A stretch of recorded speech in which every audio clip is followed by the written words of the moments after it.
The Mayo Experience. That Mayo Experience. That Mayo Experience. That Mayo Experience. Experience. Welcome to the Pat Mayo Experience, presented by DraftKings 2020 or 2021. It's the season of 2021. It's still 2020. So 2020, Sanderson Farms DraftKings picks, preview, maybe some bets towards the end. Maybe we'll even touch on the Scottish Open, because that field is very strong this week. Better field-wise, at least strength, than what we're seeing at the CC of Jackson down in Mississippi. So Scottish Open, one of my favorite tournaments of the year. I don't think NBC is putting the full broadcast on this time around because it's not the week before the Open Championship. But hey, you can tune into Golf Channel, catch some great Euro action, and we're on the go. Joining me on the line from FTNDaily.com. He was on the show 2 weeks ago for the Safeway, or was that 3 weeks ago now because I took the week off? Skylar, what's going on, man?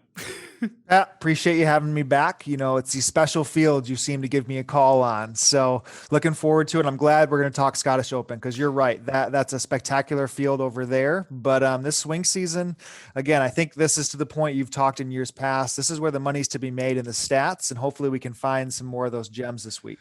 Well, that's really the issue right now. If everyone wants to go look up the stats and check out ownership projections and get all the tools, go to fantasynational.com. fantasynational.com/Mayo will get you 20% off. So I highly recommend you go do that because Skylar's right. This is the time of year generally when we make the most money, when books aren't paying attention, when people aren't paying attention, and the stats can really pave the way. Like this was a Munoz special. The Fantasy National simulator for like 5 straight weeks. If you were inside the top 5 on the simulator, you won the event that week. The problem now is that these fields are a bit stronger than they have ever been during the swing season. And B, there's a lot of like Corn Ferry guys that are coming up, and they're like really good, and it's really hard to parse their stats as it pertains to the PGA Tour. You can mix in Corn Ferry data, but what is that really telling you? Yeah, we talked a little bit, what would have been, 3 weeks ago when Zalatoris was somebody we were highlighting in advance of the U.S. Open. Clearly, he's had quite the rise over the last few weeks, getting back into this event after another top 10 finish. But it's just arguably getting to get the talent with him, and then who's now third on the Corn Ferry list, Davis Riley, who we'll probably talk about later. Is this a similar type of playing field they're used to? These guys can take advantage of sponsor exemptions once again because they've pretty much elevated them so far beyond where they need to be to get their tour card with this weird, wacky super season.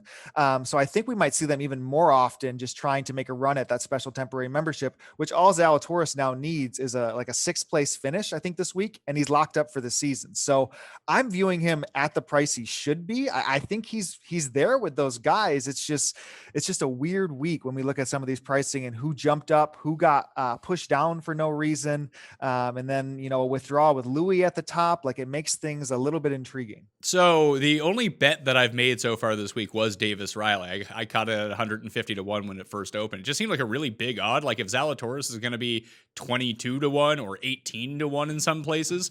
When I think about Davis Riley, it's like these guys, Riley's probably not as good as Zalatoris, but they're like closer than that. Yeah, I completely agree. And he wins out of nowhere. He'll go miscut, and then follow it up with, elite performance. Someone also, a Canadian who I wish would maybe get some sponsor exemptions coming up, Taylor Pendrith. Yes, he finished 22nd or 23rd at the U.S. Open, finished 2nd for the 4th time last week on the Corn Ferry Tour. So hopefully we see him because that dude bombs it off the tee. He might be one of, if we think 2 years from now, one of the, if not the best Canadian golfer out there. Graham Dillette shot a 64 in his second round in Punta Cana. So once Graham is healthy, Graham is the answer to that question. He's the good Corey Connors. That was so good to see, though, him coming out. I can't believe he still missed the cut going 8 under, but it was good for him to come back a little bit finally. Yeah, he's just been suffering through those injuries, so hopefully he's feeling good. He can develop some consistency. He was one of my favorite DraftKings players ever because he was sort of like Kokrak in a weird way, where it's like, oh, it's this weird field where the winning score is going to be 7 under, and all the good players are out there like, oh, and there's Graham Dillette just randomly at 3 under. Yep. Amen. No, it's good to see him. Hopefully he continues that health. So let's talk about the course. CC of Jackson down in Mississippi. It is over 7,400 yards. It's a par 72, so you get your full complement of par 5s. I was trying to think of crossover courses for this place. Obviously, Munoz is the defending champion. We've seen Ryan Armour win, Peter Malnati, Nick Taylor, Cameron Champ in his glorious putting performance. I guess he's now done it twice in his career where he gains almost 10 strokes on the field putting, and he's won both times. This was one of those locations where he did that, and it looked like he would never lose again. Everyone bet him for the Masters, forgetting that at the time, if you won this event, you didn't get into the Masters, and he didn't get into the Masters. If you win this year, you do get into the Masters. So I think that's why we're seeing a lot of some names pop up here, and the prize purse is up as well. But corollary courses, like just looking at the players who've won here, who've succeeded here in the past, obviously it's Bermuda Greens. It's a pretty long course, but we've seen shorter hitters play well here. It really feels like Sedgefield CC, the Wyndham Championship, is like the ultimate crossover for this place. Yeah, it's weird because you see the winners, like you said, Malnati and Ryan Armour, who couldn't be more opposite than like a Cody Gribble and Cameron Champ in that sense. But I see the crossover leaderboards that we do see at the Wyndham. I agree with that. But like I can't even target a straight demographic, I think, of players who I want to, because we see these leaderboards kind of mixed throughout the years of who I'd want to be. So I have struggled on finding an exact comp because I think distance matters in some sense. I would like it to elevate guys, but that obviously doesn't show at the Wyndham too. So for me, I'm not diving in specifically to another course. I would think things that Champ has done well at, I don't hate at, but then you have the Armour angle too. It's just a good mix up here. Pretty much run hot with a putter, and you'll find your way up there if your approach game's dialed in too. Yeah, it does seem like it's irons and it's putting. If you can gain off the tee, that's fantastic. You gain around the green, that's fantastic. But everyone hits green regulations here. It actually reminds me of the Sony Open in that way, where the driving accuracy percentage for the field is like 50%. But it doesn't matter because the rough's not long, so everyone hits greens in regulation anyway. So I think you want to dial in your iron specialists, the guys that are really firing up right now, and just hope they can make some putts. That's one of these tournaments. I don't hate last week as a comp, even like to that sense where it's easier. I mean, fairways are a little bit lower percentage here, but the green in regulation is just as high. They said there's going to be kind of shaved off around the greens again, kind of like it was last week a little bit. So for me, I don't hate even looking guys that played well tee to green without the strokes gain stats that we had, maybe some GIR leaders. So I don't mind looking at Corrales because it probably is just, again, you play your second shot and you hope you run hot with the putter. It's tough though, because like if you really need to dig in at a course where there is no strokes gained at Corrales, you see someone like Mackenzie Hughes who ends up inside the top 5. I know he's not in the field this week, but it'd be like, oh man, Mackenzie Hughes, you got to play him. And maybe you do, because he's essentially Spieth from 2016 at this point, where I think he had 3 chip-ins in one round. He made like 5 putts from beyond 40 feet. Like, the fuck is going on with this guy? It's unbelievable. I mean, you and Jeff mentioned it like, 6 weeks ago, that every time they cut to Hughes, he's making a bomb, and it's literally every week.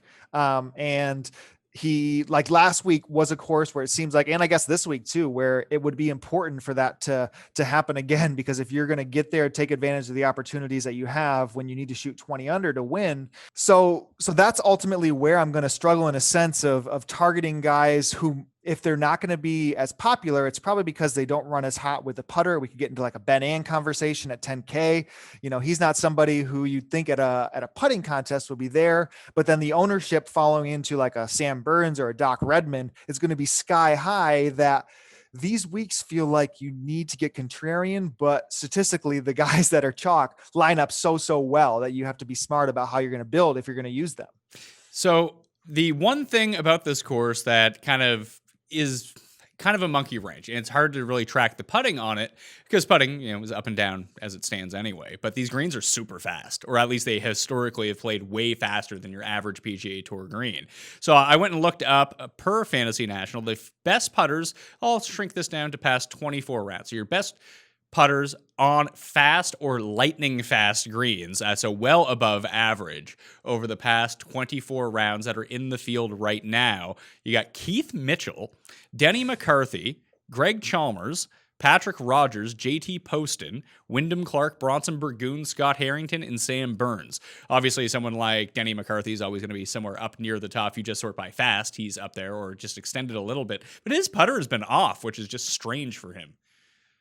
Yeah, it felt like, I think when we talked the first time, we chatted some Denny, and it's I mean, if he was to combine his long-term putting with those approach spikes that he had, he could blitz a field. It seems that that's not going to be something that we can, cure up when it's going to happen. So I just don't know with him. I mean, the crazy part is we thought he, or at least I pretended that he had such good approach numbers. He only has one top 10 finish, and that was at the Wyndham. I guess he did at the RSM late last year, but I don't know with him. I guess overall from a build strategy, I like attacking maybe even multiple guys in the 10K range to start off some lineups and avoid the nines where it's going to get super chalky. But I don't know if I'm overthinking it, avoiding someone who came up on your list right there, who's going to be probably the highest owned player of the week in Sam Burns.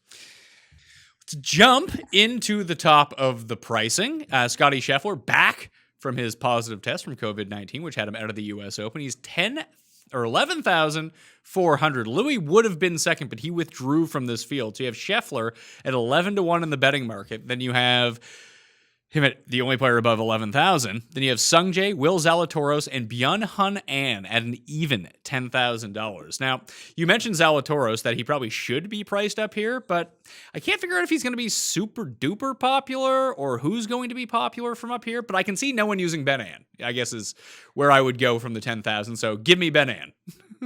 Yeah, that's a consensus I think we can come to, that there's no way people are going to play him at 10K, especially when we get into some chalk underneath him. I don't know what people think of Zalatoris. I have some worries about like his endurance. Clearly he's been on an unbelievable stretch right now. And then I was worried again. He didn't play well for 3 rounds, made the cut on the number, and then he shoots the round of the day when he needs to on Sunday. So that showed that life once again, that I think 10-2 is interesting, but man, Sungjae and Scheffler feel like there shouldn't be $900 between them, especially when Sungjae's recent approach game has popped again. So he'd be my one, I believe, up here. And we're on Bermuda. It's not a par 70, but it always tends to play a bit better on Bermuda. If we talk about the Wyndham, that's kind of like the last time he spiked, other than a few good rounds at East Lake, which again is another short Bermuda course, much more difficult than CC of Jackson, but all in the same realm. I mean, he finished lost in a playoff last year. Is that what happened here to Munoz? Yes, it would have been. Yeah, he finished second to him. I believe that would have been, where did they come in score wise? It would have been, minus 18, lost in the playoff. Yep. So that's tough from his end, but I think this is just a week to really just fade the chalk and hope it doesn't hit. And then all of a sudden you're looking really good, because we go down to the nines and it's chalk city. You have Munoz at 9-9, who I actually don't think people are going to play. Per usual, the Fantasy National Simulator loves him, as it did at this course last year, and he won. So that was nice. Then you have Sam Burns and Doc Redman, who everyone in the world is going to be using. Then Zach Johnson, Adam Long, Brian Harmon, Hot Faya, Dylan Fratelli, who was actually on a nice run himself, is $9,300. Corey Connors way down in price after missing the cut in Punta Cana last week, 92. Chez Reavie, 91. Luke List, 9,000. So here's the thing. You can play Burns, you can play Redmond, that's fine. You can play Byung-Hun An or Sungjae Im. What if I just started my lineups with Fratelli as my highest owned guy, or my highest price guy at $9,300, and just try to jam in like 4 or 5 of these guys from the 8K to 9K range? Because I don't see a huge discrepancy in overall talent between a lot of these guys. That's the thing, where ownership congregates for a reason of the way we're attacking the course, and Redmond and Burns statistically fit that. But when they're going to be 30, 25%, you're at 50% combined ownership between those two of them in a 4 rounds of variance. I agree. Talent levels aren't that much different than guys like Fratelli, Connors, Liss. I mean, you have Stenson down there when we start off the 8.9K or 8.9 that we'll talk about. But I think, especially if you're limiting your lineups this week, you have to find a way to get off the chalk on those two. They're the most popular bets. They're the most popular plays. And I think there's a way to do it, either maybe even going 2 10Ks if you want to piggyback like Zalatoris and Sungjae even, and avoid that range, or you hammer a little bit lower than, because I have no problem with Luke List, who's coming off a good week. Yeah, I'm just looking at the statistical model right now. Like, Fratelli rates out 5th in this field for me of anyone. I just don't think that people are going to use him at all. And he played well at this event last year. Connors kind of fits it. Just, can these guys putt is really what it comes down to. If this is a course where you need to be making your 10 footers, when you have List, when you have Connors and these type of guys, is this just the week that they make the putts? Because if they make the putts, they're going to win. Yeah, I kind of have some interest in somebody who we know is a pretty solid putter there. It's 9,400. Brian Harmon is a really good putter. He sneakily made that cut. I think he made like a 20-footer at the US Open to play the weekend, finished top 40 after he was top 12 in back-to-back events. He can run hot with that putter, and he's more Malnati armor than the champ type, obviously, but he's gonna get overlooked. And then Adam Long put up a ton of birdies last week. I think he was well into the triple digits on DraftKings points. I'm intrigued at going back to him. Are you worried about his Sunday at all, and that he ran so hot Friday and Saturday? Yeah, I mean, it's yes, I do. But is it worried enough to take 20% ownership discount on somebody who he beat last week in Sam Burns? You know, he finished 13th at the US Open sneakily. Adam Long did. So I just think on a course like that where you can run hot with the putter, he's kind of light version of that, where 13th at the US Open, so that was a really, really strong finish. It's arguably his best finish outside of the win, you know? I think it depends on how you want to build. I know Raza always talks about, like, when you stack players, maybe you don't stack tee times, you stack skill sets. And it seems like these guys in the middle, Zach Johnson, Adam Long, Brian Harmon, would fit that Malnati and Ryan Armour type mold, that if you wanted to pair those types of players together, where the level right below them is sort of not necessarily like the bomber tier, but the ball striking tier when it comes down to it, with Fratelli, Connors, and List. Like, hell, you could throw Chez Reavie into that higher one as well if you really want to go that way. But they're kind of accuracy, irons, putting, which can play here if you're making your putts, but it can play the other way too. But these guys are typically better putters at the same time. Like, it's really tough for me to figure out. I think I'm just going to go with the Baum and Gadge team. They're cheaper. That's the way my first thought is attack it with distance and then get hot with the guys like Champ did. But I think there has been some rain in the area that, like, when Malnati won, there was like quote that he just turned into a wedge fest, that he, you know, arguably was the best player when you got to that short range, and everybody was hitting, you know, into greens that were holding. So helping those shorter guys. So if that rain picks up, that does. And I like Raza's style, where it is, you know, if that way is going to play out and you play 6 guys in that strategy, even, you know, if you think it's a contrarian look, you know, a couple lineups that way puts you, you know, way different than what the field would be. So if it does turn into a wedge fest, that would really benefit like the Zach Johnsons of the world. Yep. Johnson, Harmon. I'm trying to think. Yeah. Chez, like those 3 kind of go along in that sample, I would say. Yeah. Just looking from 100 to 125 and 125 to 150. Like, Malnati actually pops up from 125 to 150. He's third over the past 3 months. That's 12 rounds of accounted data from him. But it's Siwoo, Bud Colley, Malnati, Tringali, Keegan, Griot, Scheffler, Denny McCarthy, Wes Bryan, and Brennan Grace. That's what you're looking at from 125 to 150. And then if you go from 100 to 125, it's Walker, Potter. Potter's like the king of the wedge fest in scoring fest, if it can get down to that. Nick Taylor, Brian Stewart, Aaron Wise, CT Pan, Duffner, Griot. Griot just pops everywhere, but like, does anyone trust him to make a putt? Man, he made a run at that last week too. I think he was solo lead early on Saturday and then just fell apart. And couldn't make a putt. But no, that's what it was. He was so high in greens regulation, couldn't make a putt once again. So no, like, it's hard when you say I'm going to play Corey Connors and Emiliano Griot at a putting contest. That's difficult to stomach. However, I mean, Connors did lose to Champ that year. He finished second 2 years ago. And I believe Ann was third that year too. Yeah. I think Ann was third. Let's see. Ann was third last year to Sungjae. Yeah. Mm-hmm. Good times. So yeah, there's a Korean connection. So we're just betting Siwoo. Perfect. We've solved it.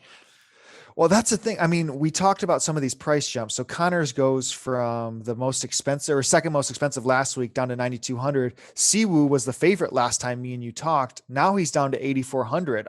I don't understand some of the discrepancies in a field strength that it's not that much different than what we've seen at the Corrales and Safeway. No, and Siwoo, although he lost on approach at Safeway, he lost on approach at the U.S. Open and missed the cut. Like, if we talk about the places where he's won in his career, Wyndham, Bermuda. Yep, there it is. Players Championship, Bermuda. Like, this seems like it would be a really good course for him.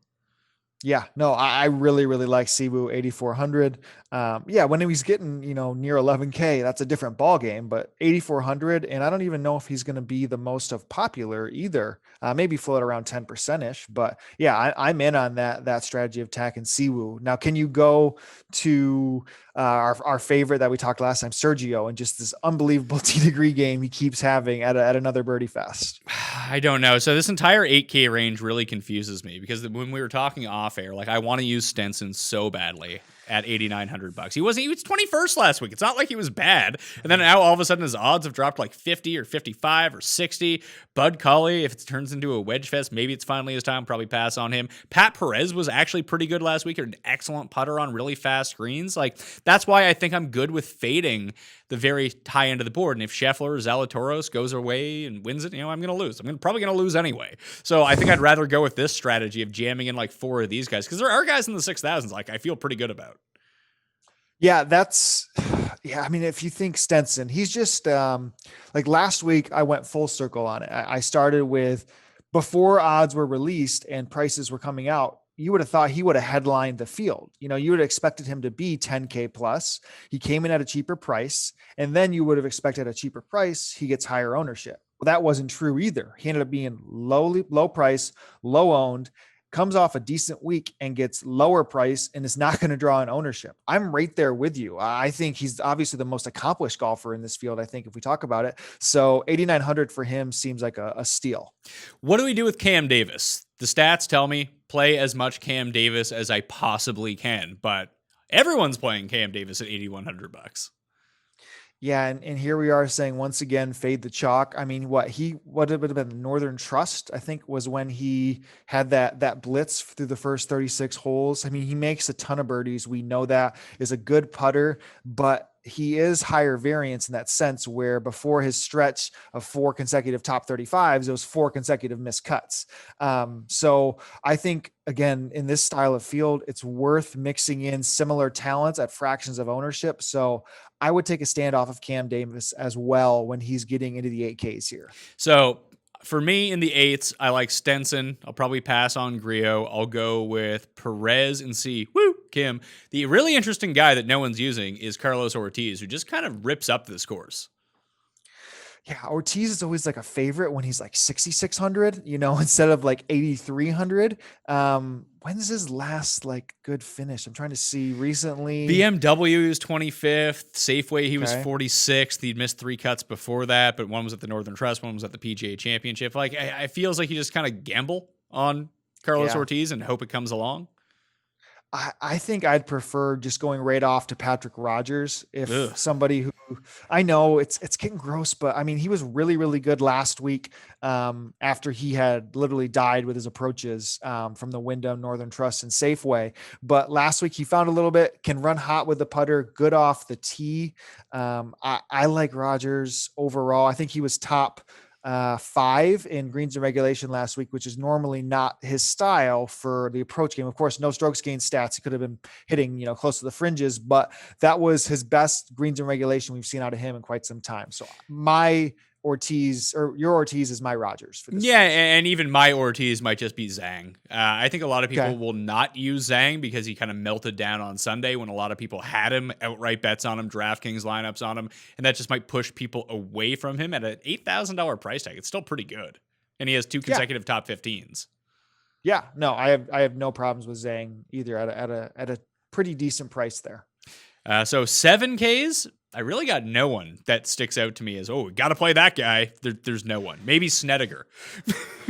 Yeah, I mean, we talked a little offline too. I'm shocked at the ownership coming in on Gooch. I would have thought he fit well. I think he's got like a 14th or what's his best finish here? Let's see. Because his recent results approach-wise are still okay. Yeah, he's got a 14th and a 30th here, coming off a miscut and a 65th. But the style of stats clearly is the same thing that everyone is going with, and he's going to come in at double digits, which scares me. I'll probably bet on Gooch. I mean, Tom Lewis had that second place at the WGC and then didn't show up for the next weeks following that. I'd assume maybe that's the anomaly for it. I don't know. He's got maybe the most talent in the high 7s, but he's scary too. Yeah, you could just go with Denny and just say like, fuck it. Maybe he just runs hot with the Yeah. putter, and this is finally his week. Like, I don't like playing that game, but I've not played Denny McCarthy so many times. Like, oh, he's 8th. Great. Mm-hmm. Yeah, I can't believe we're coming to Stu Manji off of his win, 7,600. What about? Yeah, I think we're just throwing. Someone I did mention. I know Knox has shown some life finally for the last 2 weeks. I think he was a first round leader at the Safeway, gained an approach 3 straight events right now. I think he's better when it gets to. He's not great, but Bermuda has been some of his spike weeks. He's not a good putter overall, but I think Knox has found a little bit of life over the last 2 tournaments. Just looking in the 7K range right now where the ownership is congregating, Cameron Tringale is shaping up to be a very popular pick along with Gooch, both in the double digits. Then at the top, you have Denny McCarthy and Charlie Hoffman. Those seem to be the only 4 guys right now with Cameron Percy kind of inching up there at $7,200 that might crack double digits in the 7s. It does feel like people are either going kind of balanced with 1 scrub or 2 guys above 10,000 and 4 scrubs. Yeah. So your point of hammering that low 9 and 8s could make a lot of sense. I'm confused that why Christopher Ventura, after making the cut, is now 7,200 when he was 9,200 last week. Like that feels no reason. Because he was so popular last week and he made the cut, but he didn't do anything. There's just that sort of recency bias on it. Snedeker, I can't wrap my mind around. The simulator loves him this week, and I can't figure out why.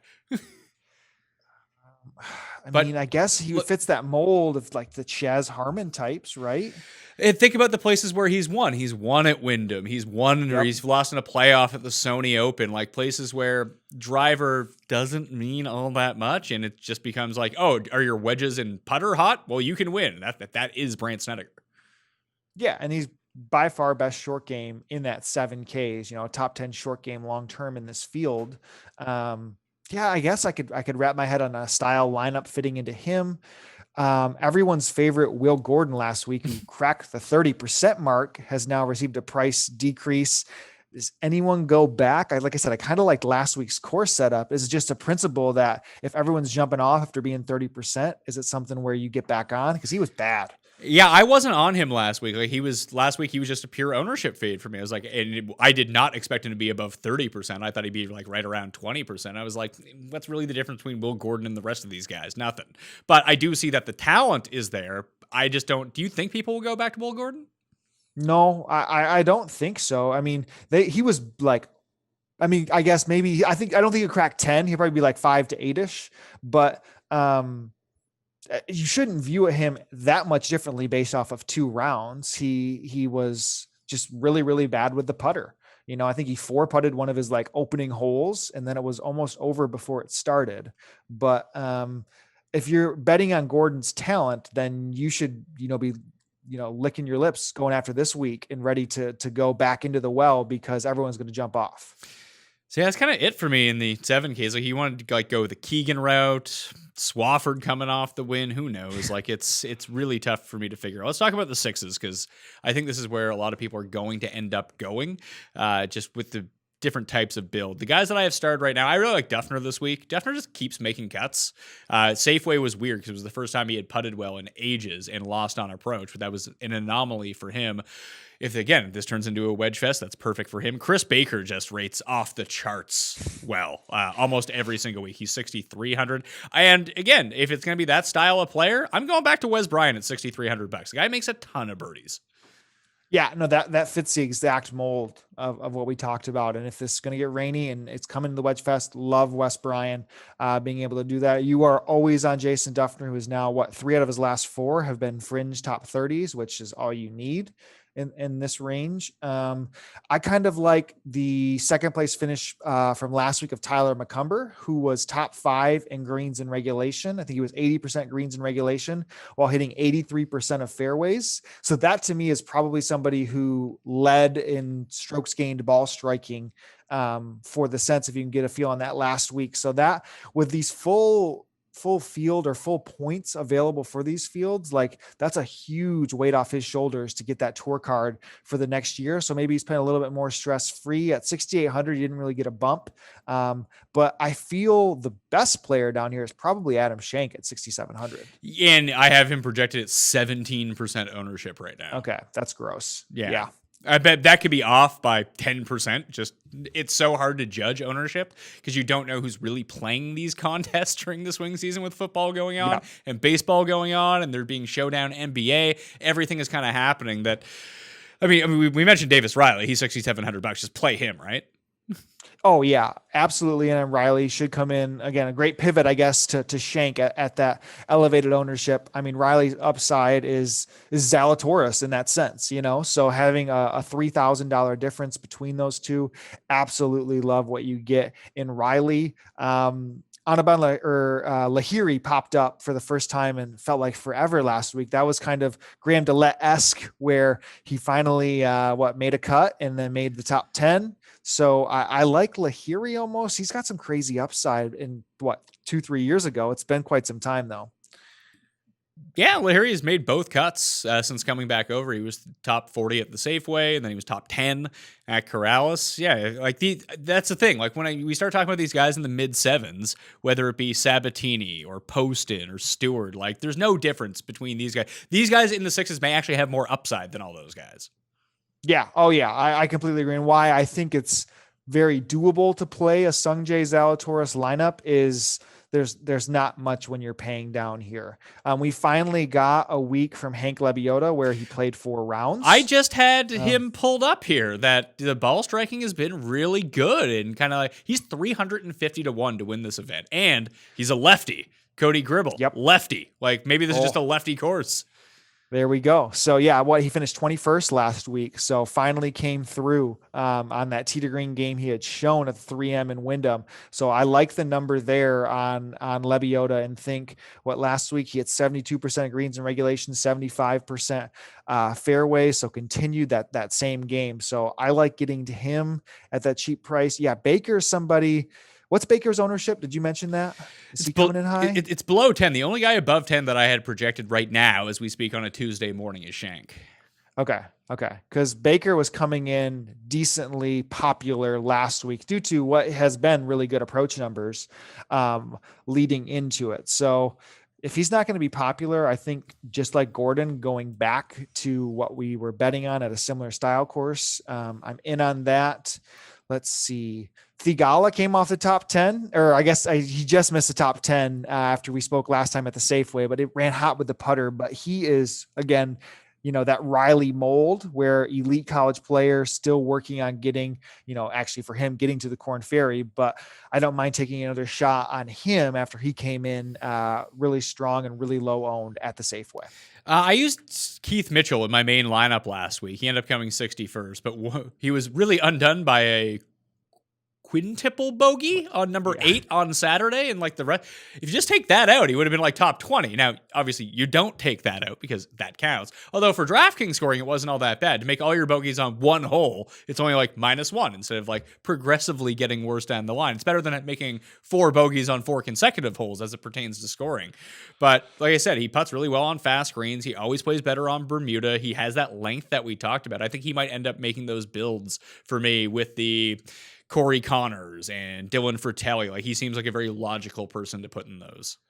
And he was really good on Sunday. I think that's one of his better rounds as of late when he came through and went out early and I think shot like 4 under on Sunday. So I don't mind Mitchell in that. What has happened to Aaron Wise? Like, have we been able to figure that out? Yeah, you found the Ben Raza hotline. He'll tell you all about Aaron Wise, how he's this close to being a top 10 player in the world, but no, he is in the 6,000s in the Sanderson Farms Championship. It's sad that it's gotten to that because you would have thought, after winning at Trinity Forest that you would have never expected this, but I mean, outside of the Barracuda, he has been bad. But trying to fire off Over anyone the here. past 3 months, Aaron Wise does rank 6th in this field from holes 400 to 450 yards, which is the primary target on the par fours this week. And I only mention this name is because of that one stat. And generally speaking, that's when I go and play this player. You wouldn't think that he dominates these sorts of holes because he has so much length off the tee, but we haven't seen him in ages. Well, we have seen him, and he wasn't very good. But JB Holmes is someone that I can see playing really well this week. He's an even $7,000. He's played 4 weighted rounds since the COVID break ended. I just think that he's still an elite player as it pertains to this field if he's right. I have no idea if he is right or if he's not, but when we talk about like spike putting weeks, he's a guy who can have a spike putting week. Yeah, and I like being early on somebody like that rather than late. I think he popped up last time we talked at the Safeway for the first time, still gained 3.7 strokes approach in those 4 rounds to finish 46th. I have no problem being early on him when others probably don't even realize he's back in that sense. So I can like that there. Who else? Joseph Bramlett popped up in the top 5 for 2 rounds last week. But yeah, it's all these guys are so similar. O'Hare finished well last week. I guess he's one of those shorter hitters from that sense. But I agree. Just play Wesley Bryan if you think it's going to get to a wedge fest. Yeah, I think you want to correlate your lineups that way and really go through it. So betting wise, when I'm thinking about it, I think I'm just going to bet Siwoo, bet List, bet Stenson, and then go like Riley, JB Holmes, Lebioda as like complete bombs and just have that be my week. Very low investment week for me for betting. But I'm going to do a quick show with Feinberg to talk about who we are actually betting this week. But that's my early lean on this. Yeah, I'm in with you on Siwoo 55. I'm in with you on Stenson. I believe there was the 55 out there as well that you had mentioned.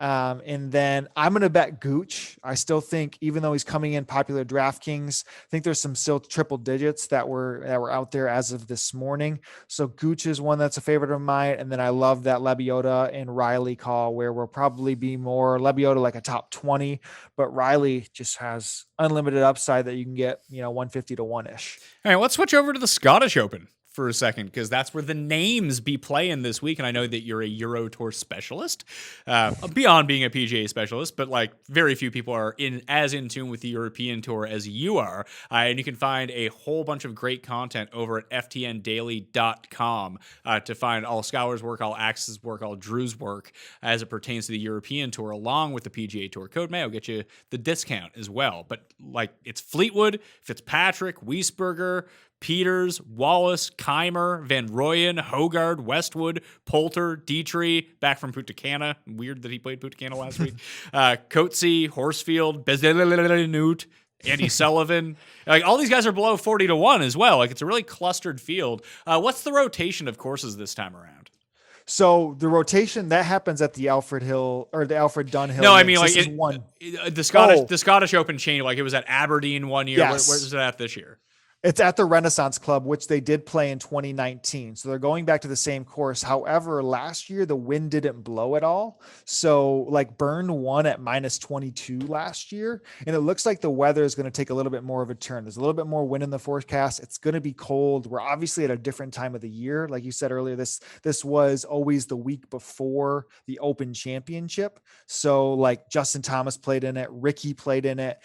So we're not getting those PGA guys, but this course should show its teeth a little bit more now with the conditions being different. So who would that favor towards the top end, whether you're betting or constructing DK lineups? I mean, we were on him at the U.S. Open. I just love Thomas Peters' game right now. I mean, Tee to Green, he over the last year on the European Tour, like he's honestly been as good as Fleetwood has been Tee to Green, and that's like almost 2.25 strokes per round. Tee to Green leading in ball striking right there. So I think Peters' game can show well in those type of conditions. If we think about the like prototypical like hard course guys like Fitzy, when the wind gets up, of course, 10-6. But if I'm going to plant my flag, I'm not going to go on the favorites of 10 and 14 to 1. I actually like somebody at 40 to 1 quite a bit. We hadn't mentioned yet. It's Lucas Herbert. He just had a nice U.S. Open. Yes, really good US Open. And then he came to the Irish Open and played after he finished top 40. And at the Irish Open, he would have been, I believe, second in ball striking stats. So you're getting him at 40-1, has a victory in the wind not too long ago. I think he gained, let's see, 2.9, so almost 3 strokes per round ball striking last week at the Irish Open. So I like him a lot at 40-1. I'm just looking at some of these hard course players as we go down. Valimaki has played really well at some of these hard courses. He's at 80-1. Yep. Beef always tends to play well. Like the tougher the conditions, the better Beef ends up playing. He's 55 though. It doesn't seem like a great number on him. You got Willett at 66, whose game just looks lost at the moment. There was someone else too. Marcus Kleinholt is just someone I like on the European Tour. I know he just randomly pops like once every 5 weeks, but he's a really good iron player. Very, very good iron player. I mean, he won, I think it would have been, it wasn't really that much linksy when they played it. Was it the Scottish Open in 2018? No, it was the British Masters, what he won. So he can, that irons does play well when it obviously gets into the conditions, but his finishes will mix in with top 20s and then just straight missed cuts. I don't mind him. Romain Langasque coming off another made cut at the US Open. He actually, it was hilarious. He was partnered with Danny Lee on the day Danny Lee had his 6-putt, and they interviewed him afterwards, and like he was at a loss for words. But he finished 34th. He had a 3rd place last year at this course. And then he came off of a win. He stole that win from Valimaki about 4 weeks ago. So I don't hate him at like a 50-1 to a decent DraftKings price when you're not having to pay up for some of the higher guys. So if you are going to round out your rosters on DraftKings this week for the Scottish Open, like where are you looking? I think somebody, well, as those who have followed me, I'm in love with our guy, Guido Migliozzi. For those that don't know Guido, he is a young Italian stud who won twice on the European Tour last year. He won like what the Corrales would be for the European Tour, some weak events, but he has the ball striking game to show up anywhere. He played well at this course last year. I mean, he is at 7,100. Long-term gains over a stroke per round ball striking, which is the best in the 7Ks for those that have decent sample sizes over there. So I like him. And then I would say also Maverick Ancliffe. So Ancliffe is 6,400. So you can go way down there. He was a late add into the field because he top 10 last week. I think it's back-to-back strong finishes for him, but he's like a 200-1, went 9th and 3rd with some really, really good approach numbers. An Aussie young gun. So I like Maverick Ancliffe if you're really dumpster diving there. Yeah, and then you have a whole bunch of other like rando people who it feels like they've popped. Maybe it's just the strength of this field that's pushing them all down. But like, I don't know how well Dubason's playing. Probably terrible. And he just chooses to show up at the weirdest places. But like Julian Surrey used to be a good player. What happened to him? Yeah, he had like a hernia probably like a year and a half ago, and he's never recovered in that sense. Like he hasn't, like he was somebody who was 33, 28-1, high priced on the Euro events, and you could trust him week in and week out. Then he had surgery, missed some time, and I think he has one top 20 finish. Like he was playing in some really bad fields a couple weeks ago. Like odds were low on him and he wasn't even finishing top 30. So sadly, I think his game is great, but I can't trust it around. The one I'm intrigued on is if we're thinking it's going to be very linksy, very windy, somebody who hasn't played well in a while, but you're getting a really good number. It's like Pepperell's still like 150-1 and he's 6,900. He's fallen off the face of the earth a little bit, but when you think of links, he shows up. What about Mark Warren at 225? Like he is Scottish. He won the first event back. I know he's not a great player by any means, but he's super cheap. Yeah, he's somebody like, I think the week after he won, he literally finished dead last. Yes, he did. So I'm not surprised by the differences. I mean, that was a great win. I don't think I find myself going to him. I would want to be early. I guess if you're talking in the 200s, I might want to be early on somebody who also won another link style event, which is Lucas Bjerregaard. If you remember Bjerregaard, he finished top 20 at like 3 majors in 2019, but after he beat Tiger at the match play, like he missed almost like 18, 19 cuts in a row, but he's made his last 2 cuts, showing up on some leaderboards, one at the Alfred Dunhill. So he knows how to play when the wind and conditions get up. If that ball striking comes back like it started to, again, you can be early on guys like him and maybe Eddie, but he's like a 125-1 guy here too. Yeah, it's kind of crazy. All right, Skylar Hoke, thank you for being on the line. FTNdaily.com to find all of your work. What do you got coming up this week? Yeah, we always have a couple videos always come Wednesday morning. So I'll have my Euro DFS preview where we'll go deeper into that. We always do a little tiers preview as well for those that like to get into the niche style on the PGA Tour. And then started writing an article, 7 guys under $7,000, where we dumpster dive and find some guys that lead us to some glory. So every week you can find that on FTN Daily. All right, I'm Pat Mayo. You can follow me on Twitter, Instagram, and the Facebooks at the PME. Please rate and review the podcast. Smash the like button for the episode and become a member at fantasynational.com today. fantasynational.com/Mayo gives you a 20% discount, and you'll have the full access to all of the tools, all of the stats, the most customizable stat engine on the planet. Check it out. There's a lot of good golf coming up that maybe we can win some cash on, all right? I'm Pat Mayo. I'll see you next time. Mayo experience! Experience!